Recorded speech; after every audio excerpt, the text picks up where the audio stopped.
Leora. What's up, Leora? Suggestions on budget strategy of lifetime budget versus daily budget. Go ahead, Senor. Yeah, I don't use lifetime budget. I mean, we're in the account every day, babysitting it really closely. So I don't ever want one of my campaigns to go off without me turning it off.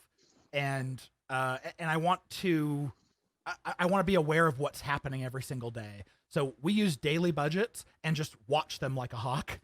Lifetime budget, it used to be, and you'll remember this one. Used to be that when you had something that would get tripped, it would either hit its max budget or its daily budget, or sorry, its max budget or its end of life.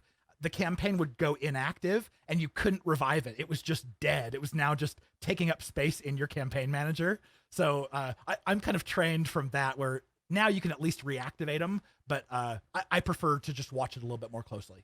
Okay, yeah. So I agree. Okay, so unless you actually have, like I said, I make campaign groups called like events and webinars.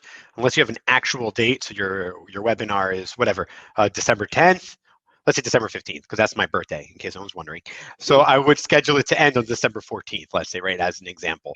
And then maybe a lifetime budget, and you can add a daily budget. So I might say $2,000, but let's cap it at $200 a day. So we're not spending it all. It's more or less, if it's accelerated, it's fine, but we want to make sure it lasts like at least up until a week before, as an example, or something like that as an example. So in general, daily budget. To add on what you were saying, just so people understand, like sometimes like I'll look into account and they're always doing like end dates with lifetime budget, and it's like, this is like complete. I'm like, where do I even start? There's like, sometimes it's just so complicated, so much data. And it's not just that, because you ran a campaign for 2 months and stopped, and then you made a new campaign with lifetime value 2 months and stopped. There's no data in the campaign. I can't see which ad converted better, which messaging did better, which banner did better, which demographics did better per campaign. I can't learn, because every time you're hitting refresh, not just the algorithm needs to learn, but then when I'm looking at the numbers in the data, I can't learn. So it drives me nuts. So sorry for the passion, Leora. Or maybe I'm not, I don't know. But yeah, so if it's got an event date, do lifetime budget. Other than that, daily budget.